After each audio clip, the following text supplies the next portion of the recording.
buenos días, apreciados hermanos. Les invito a ir a Romanos capítulo 7. Romanos capítulo 7, hoy vamos a hacer la lectura a partir del versículo 1 y hasta el versículo 6. La palabra del Señor dice: ¿Acaso ignoráis, hermanos, pues hablo con los que conocen la ley, que la ley se enseñorea del hombre entre tanto que éste vive? Porque la mujer casada está sujeta por la ley al marido mientras éste vive. Pero si el marido muere, ella queda libre de la ley del marido.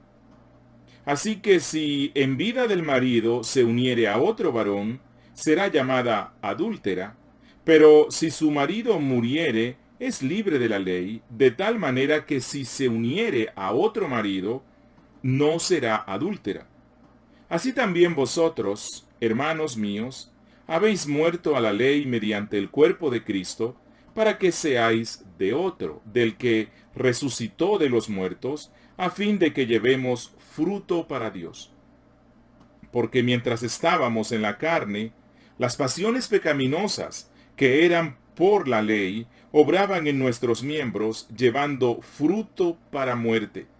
Pero ahora, hermanos, libres de la ley, por haber muerto para aquella en que estábamos sujetos, de modo que sirvamos bajo el régimen nuevo del Espíritu y no bajo el régimen viejo de la letra. Oremos al Señor e invoquemos su santo nombre, rogándole que sea Él hablándonos en esta mañana. Bendito Dios, Padre nuestro que estás en los cielos, queremos darte gracias porque hoy en tu santo día nos permites participar de este servicio de adoración mediado por la virtualidad. Señor, y todavía continuamos con esta aflicción que embarga a tu pueblo, a la iglesia universalmente, porque todavía no se nos permite congregarnos como lo hacíamos antes, y no sabemos por cuánto tiempo más vamos a estar en esta condición. Padre, anhelamos cantar los cánticos de Sión, esos cantos alegres, pero no en tierra extraña, no en tierra ajena, sino que lo queremos hacer en ese lugar especial donde la iglesia local se reúne para bendecirte. Señor, estamos como en una diáspora, donde cada uno a la distancia se reúne a través de estos medios virtuales para invocar el nombre de Cristo. Yo te ruego, oh Dios, que nos concedas muy pronto volver a congregarnos. Mientras tanto, bendícenos, Padre, a través de estas transmisiones. Bendice a cada miembro y asistente de la iglesia en el lugar donde está. Que tu Espíritu Santo sea instruyéndonos hoy, alimentándonos, conduciéndonos a comprender estas verdades profundas del Evangelio que el apóstol Pablo nos enseña en esta carta a los romanos. Te damos gracias por tu infinito amor y por la presencia de tu Espíritu que está en cada corazón, en cada lugar donde tu pueblo hoy participa de este servicio. Te lo suplicamos, Padre, en el nombre de tu Hijo Jesucristo. Amén. Bien, en este punto de los razonamientos de Pablo sobre la superioridad de la gracia del Evangelio, que es lo que está mostrándonos él, sobre la esclavitud de la ley, es probable que muchos creyentes de origen judío estaban a punto de explotar. Pues ellos podían pensar: Pablo ha ido demasiado lejos en sus declaraciones. ¿Qué es lo que está pasando con Pablo? Por ejemplo, en Romanos capítulo 3, versículo 20, el apóstol Pablo declaró: ya que por las obras de la ley ningún ser humano será justificado delante de él, porque por medio de la ley es el conocimiento del pecado. ¿Cómo así, Pablo? Que por medio de la ley es el conocimiento del pecado. ¿Acaso la ley es mala? Y luego en el versículo 21, él dijo: pero ahora aparte de la ley, se ha manifestado la justicia de Dios. Pablo, ¿cómo así? ¿La justicia de Dios se ha manifestado aparte de la ley? ¿Acaso la ley no es justa? Y en el 4, versículo 13, él dijo, porque no por la ley fue dada a Abraham o a su descendencia la promesa de que sería heredero del mundo, sino por la justicia de la fe. Para colmo, Pablo declaró en Romanos capítulo 5, versículo 20, pero la ley se introdujo para que el pecado abundase. En resumen, mis hermanos, Pablo ha dicho que la ley no puede ser el camino de la salvación, que la ley revela el pecado en el hombre, que la ley condena al pecador, que la ley acarrea castigo e intervino para que aumentara la transgresión. En consecuencia, Pablo ha afirmado en Romanos que la justicia que la ley de Moisés pretendía alcanzar se logró a través del Evangelio sin la mediación de la ley. Esto fue lo que él dijo en el capítulo 1, versículo 17, y fue lo que él dijo en el capítulo 3, versículo 21. Que Dios justifica a los pecadores no por obedecer la ley, sino por fe en Jesucristo, por medio de la fe en Jesucristo. Esto fue lo que él dijo en el capítulo 3, versículo 27. Y él usó como ejemplo de esta verdad a Abraham, quien fue justificado por medio de la fe y no por las obras de la ley. Por lo tanto, Pablo dice que la ley revela el pecado y no la salvación, que la ley promueve la ira y no la gracia. En consecuencia, Pablo lo que está afirmando es que los creyentes en Cristo ya no estamos bajo la ley, sino bajo la gracia, que hemos muerto a la ley y hemos quedado libres de ella. Bueno, todas estas declaraciones para un judío parecerían una bofetada hacia la ley mosaica.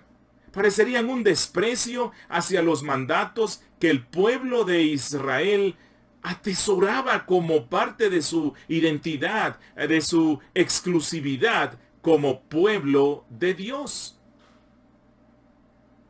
Esto era irse, aparentemente, en contra de aquellas maravillosas declaraciones del Salmo 19 o del Salmo 19, donde los salmistas decían que la ley del Señor era más deseable que el oro para ellos. Un judío podía decir, Pablo, ¿qué te está pasando? ¿Te volviste loco? ¿Cómo se te ocurre, Pablo, afirmar que ahora, por haber creído en Cristo, somos libres de la ley de Moisés? No, Pablo. Ahora podemos andar con los dos, con la ley y con la gracia, con Moisés y con Jesús. Somos como una esposa con dos maridos. Realmente Pablo estaba yéndose en contra de la enseñanza tradicional que los rabinos habían dado respecto al propósito y la función de la ley. ¿Qué problema?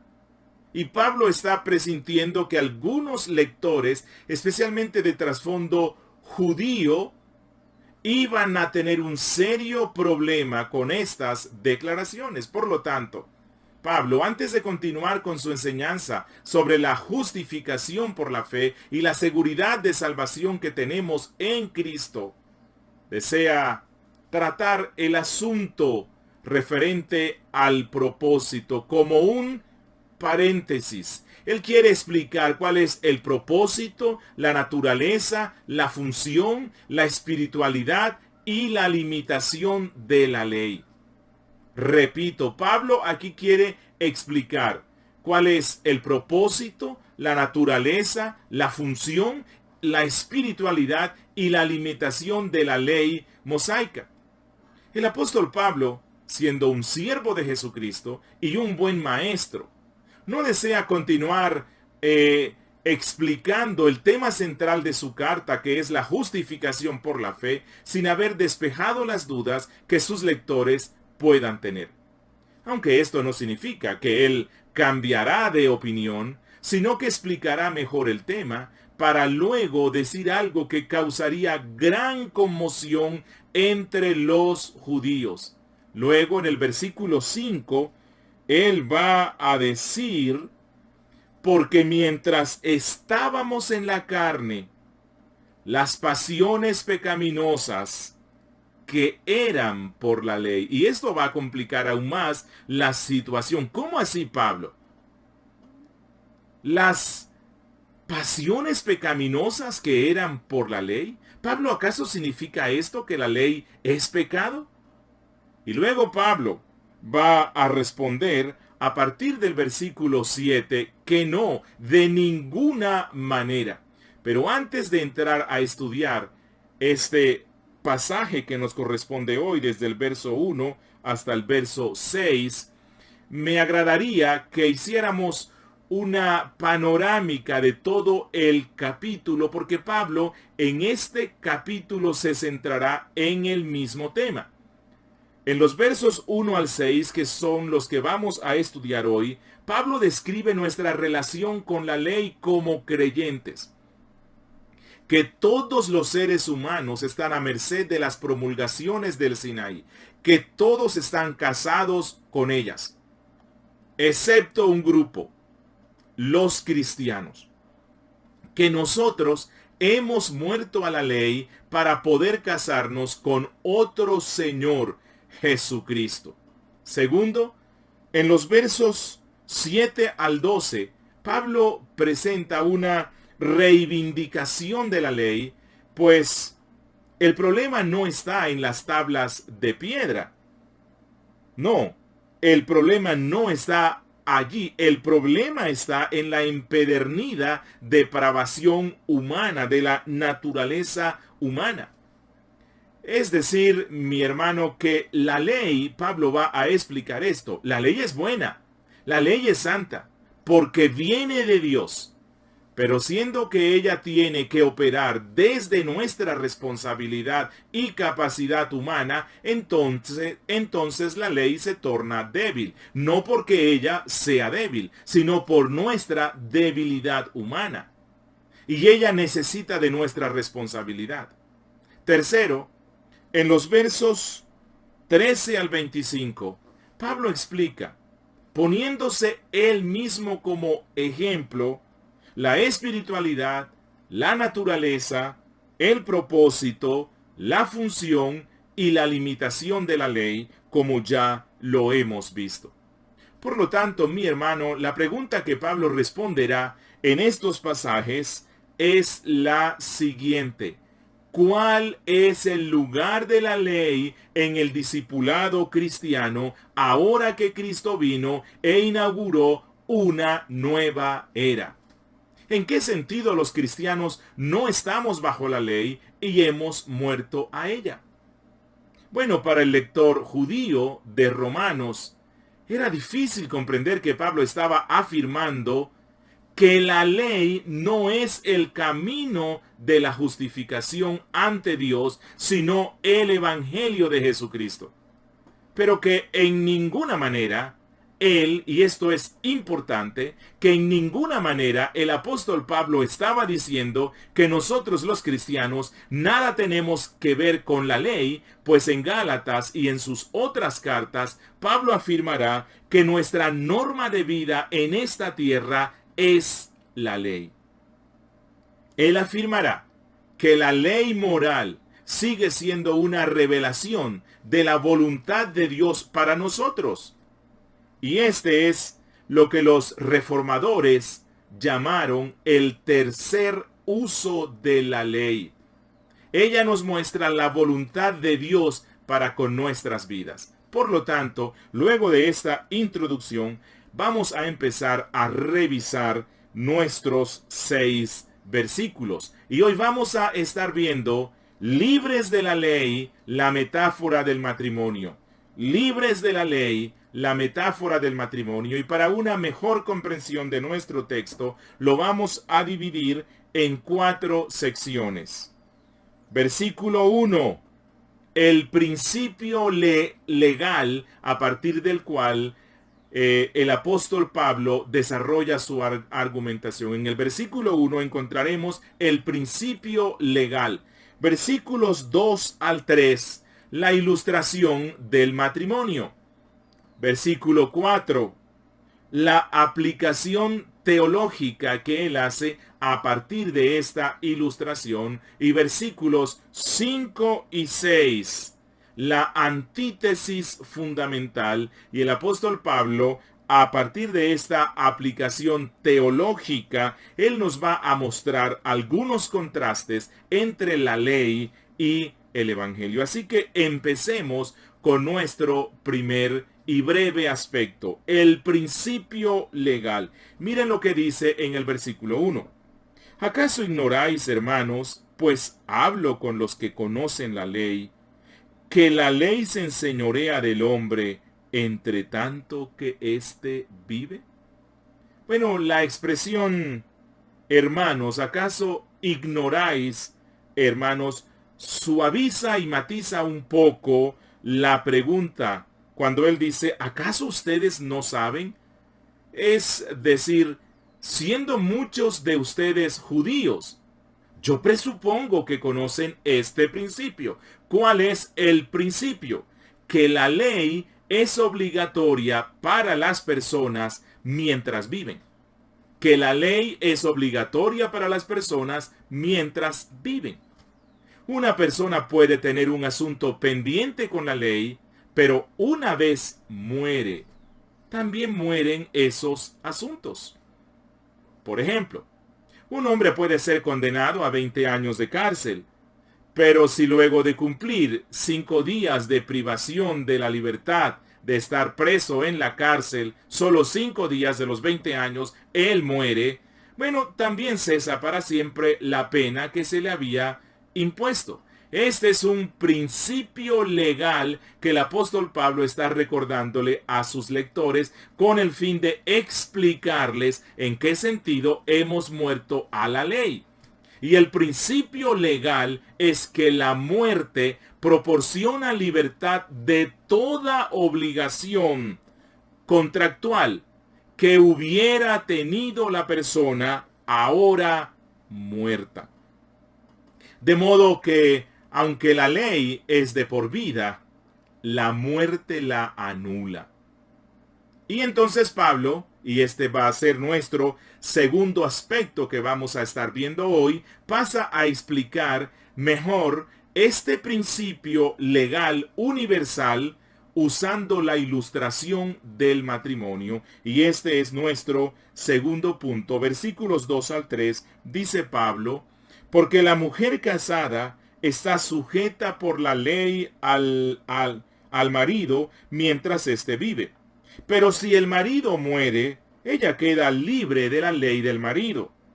Así que si en vida del marido se uniere a otro varón, será llamada adúltera. Pero si su marido muriere, es libre de esa ley, de tal manera que si se uniere a otro marido, no será adúltera. Bueno, en esta ilustración que él toma, que es la realidad del matrimonio, en el caso de la mujer casada, ella está unida, ligada, está atada a su marido en un pacto, en un contrato matrimonial, que Pablo le llama la ley del marido. Lo cual implica que ella no puede unirse a otro hombre mientras su esposo viva. ¿Por qué? Porque el creador del matrimonio, Dios, estableció esta ley. Hasta que la muerte los separe. Fue lo que dijo Dios. Hasta que la muerte los separe. Ellos seguirán siendo una sola carne hasta que uno de los dos muera. Es decir, aunque esta es una ley divina y universal, que los dos han entrado en un pacto hasta la muerte. Las obligaciones del pacto matrimonial entonces cesan para la persona cuando muere, obviamente. Pero también cesan para el que queda vivo, pues el pacto requiere que los dos estén vivos. En el ejemplo que usa Pablo, el de la mujer, si ella se uniere a otro hombre, estando vivo su marido, entonces Pablo dice, será llamada adúltera. ¿Por qué? Porque aún está vivo aquel con quien se unió en matrimonio. Aquel que es ley para ella, ley de unión, ley de fidelidad, ley de permanencia.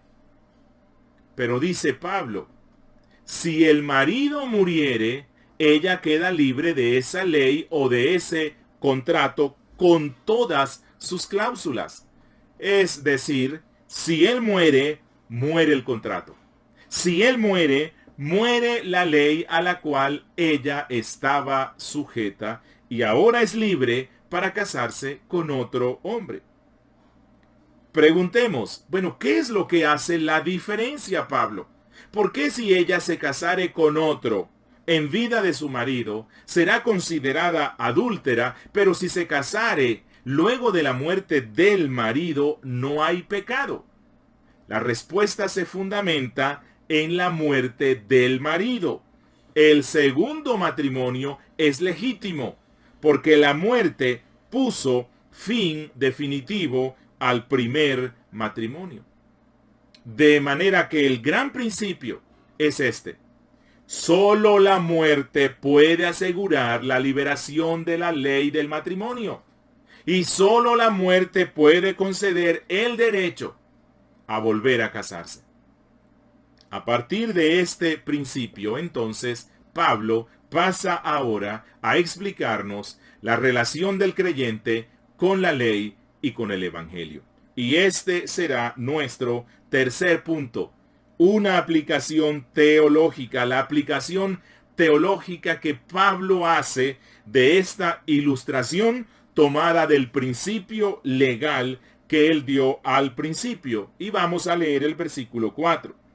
Así también vosotros, hermanos míos, habéis muerto a la ley mediante el cuerpo de Cristo, para que seáis de otro, del que resucitó de los muertos, a fin de que llevemos fruto para Dios. Amado hermano, el apóstol ahora pasa de las leyes humanas a la ley de Dios. Y esta ley, igual que la del matrimonio, reclama el señorío sobre el ser humano hasta que muera. Es decir, todos los seres humanos, desde que nacen, están, por así decirlo, casados con la ley de Dios, sometidos a su señorío. Y así como la muerte da por finalizado el contrato matrimonial, permitiéndose en ese caso el nuevo matrimonio, de igual manera, siendo que los creyentes han muerto a la ley a través del cuerpo crucificado y sepultado de Jesucristo, entonces ya somos libres de ese matrimonio anterior. Ya somos libres de esa ley que nos subyugaba y ahora, siendo que hemos resucitado libres de la esclavitud de la ley, nos hemos casado con un nuevo Señor Jesucristo. En el capítulo 6, el apóstol Pablo ya nos mostró en qué sentido el creyente ha muerto al pecado a través de la muerte de Cristo, por cierto, representada esta verdad a través del sacramento del bautismo. Y Pablo nos decía, hemos muerto al pecado en el sentido de que hemos muerto a la condenación del pecado, mas no significa que ya no pecamos absolutamente. De igual manera, la muerte a la ley, y escuchen con atención mis hermanos, la muerte a la ley no trata de que ya no tengamos nada que ver absolutamente con la ley, sino que hemos muerto a la condenación de la ley. En realidad, la muerte al pecado del capítulo 6 y la muerte a la ley en el capítulo 7 son la misma cosa. Se refiere a lo mismo, solo que Pablo quiere explicar aún más este aspecto de su discurso. Ya somos libres de la condenación, es lo que dice Pablo. Somos libres de la condena de la ley por nuestro pecado. En realidad, esto es la justificación por la fe. Si comparamos el capítulo 6 con el 7, encontraremos muchas similitudes entre la muerte al pecado y la muerte a la ley.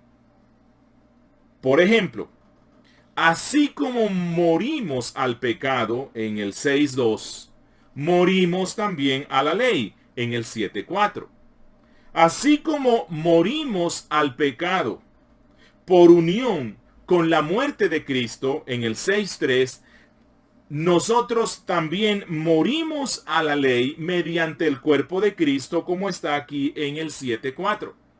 Así como hemos sido justificados y librados del pecado en el 6, versículos 7 y 8, también hemos sido librados de la ley, como está en el 7.6. Que así como hemos compartido la resurrección de Cristo en el 6, 4 y 5, igualmente pertenecemos a aquel que fue levantado de entre los muertos, como Pablo dice en el 7.4. Que así como ahora vivimos una vida nueva, en el 6.4, ahora servimos en novedad del Espíritu, como está en el 7.6. Mi hermano, entonces, ¿qué es lo que está afirmando Pablo? Que ahora hemos sido libres del anterior esposo de la ley.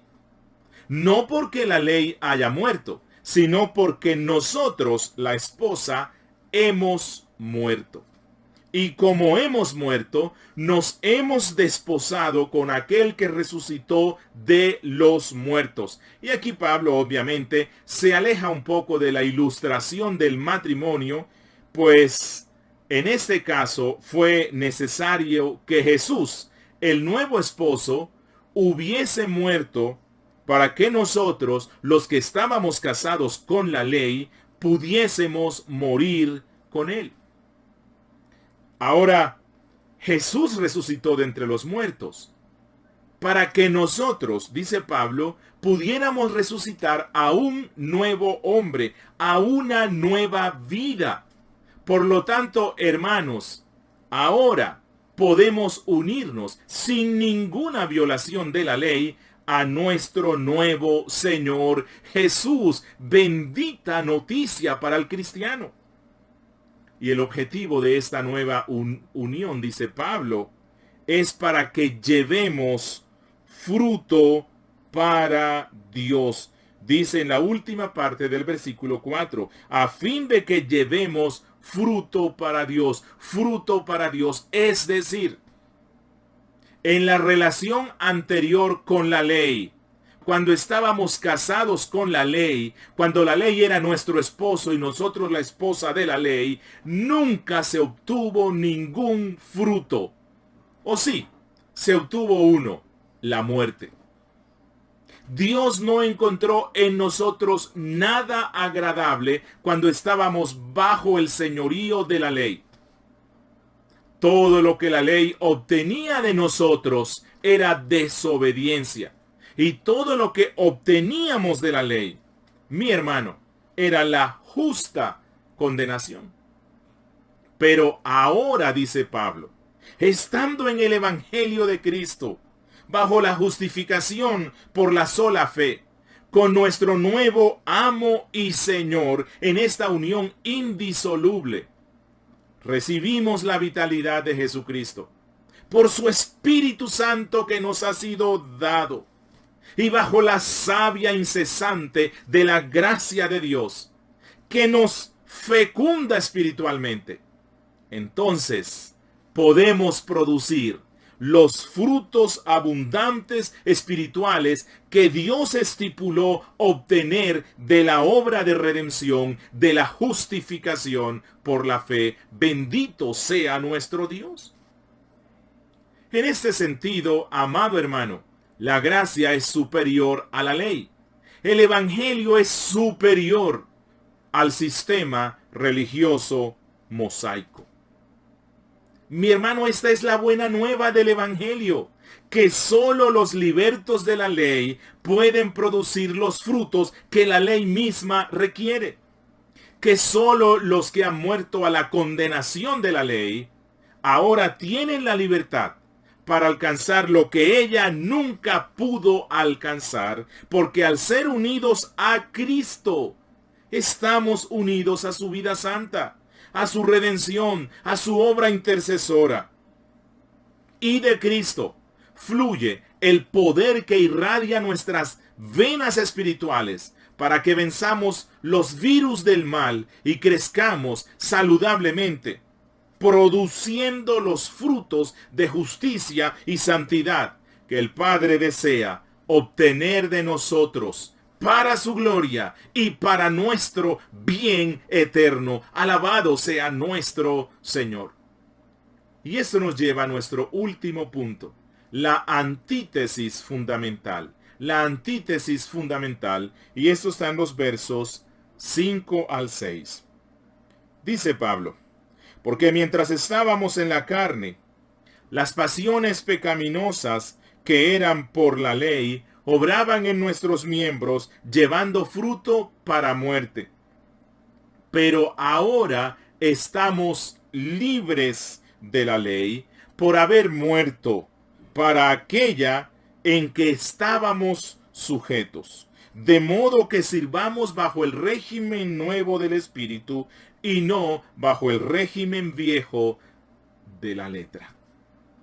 Mi amado hermano, en estos dos versículos, el apóstol Pablo concluye con un contraste, presentando una antítesis o un contraste entre las dos eras, la era antigua de la ley y la era nueva del Espíritu.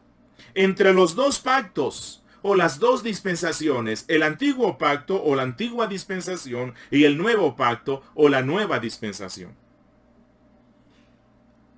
Hermanos, en nuestra vieja vida, en la carne, sin Cristo, sin salvación, vivíamos dominados por ese terrible cuarteto que nos menciona Pablo en el verso 5.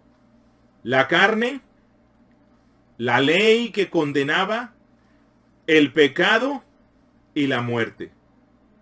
Esos eran nuestros amos. La carne, la ley para condenarnos, el pecado y la muerte. Pero Pablo nos deja ver que nuestra nueva vida, habiendo sido liberados de la ley, ahora somos esclavos de Dios por el poder del Espíritu Santo. Esta antítesis o estos contrastes que Pablo presenta aquí son muy llamativos. Miren, prestemos atención. Pablo dice que anteriormente estábamos en la carne, pero ahora estamos en el Espíritu. Que anteriormente la ley nos provocaba al pecado, pero ahora estamos libres de ella. Ya no tenemos provocación hacia el pecado. Luego Pablo va a explicar esto y él va a decir que la ley es buena, que la ley es justa, que la ley es santa. Pero cuando Dios dio el mandamiento, no harás esto, entonces nuestra carne malvada se despertó y más bien fue incitada a hacerlo, no por una imperfección en la ley, sino por una imperfección en nosotros, porque la ley nos dice lo que debemos hacer, pero no nos da el poder para hacerlo. El apóstol Pablo nos dice que anteriormente dábamos fruto para muerte. Eso era lo único que producíamos, pero que ahora, estando justificados por Dios en el Evangelio, llevamos frutos abundantes para su gloria. Mi hermano, qué cambio tan maravilloso. Esto ha cambiado todas las cosas. Y esto que cambió todas las cosas radicalmente son dos hechos radicales: la muerte y la resurrección. Hemos muerto a la ley a través de la muerte de Cristo y hemos resucitado en Cristo para ser de Cristo. A modo de conclusión, quisiera que nos preguntáramos, ¿entonces el cristiano aún debe obedecer la ley? Bueno, la respuesta es sí y no. Sí, porque la libertad cristiana no es para pecar, sino para servir y vivir en santidad, y la ley es la que nos dice lo que es santo y lo que no lo es. Aún seguimos siendo esclavos de Dios y de la justicia. Pero la respuesta también puede ser no, porque los motivos y los medios para el servicio a Dios han cambiado completamente. Mi hermano, ¿qué nos motiva ahora a servir a Dios como libres en Cristo? Bueno, no es la ley, porque ella ya no es nuestro amo. Ya no estamos obligados a obedecerla. Servimos porque Cristo es nuestro esposo y lo amamos tanto, tanto, tanto que deseamos obedecer los preceptos divinos. Y obedecemos no porque la obediencia nos conduzca a la salvación, sino porque la salvación nos lleva a obedecer. Hermano, deseo finalizar con dos aplicaciones. Amado hermano, te pregunto, ¿estás luchando contra algunos pecados que te asedian con mucha frecuencia? ¿Hay un pecado que te ha sido difícil de dejar? El apóstol nos está dando la clave para vencer todo pecado. Y esta es la clave: recordarnos todos los días y predicarnos todos los días que hemos muerto a la ley y ahora vivimos para nuestro nuevo esposo, para nuestro nuevo amo, el Señor Jesucristo.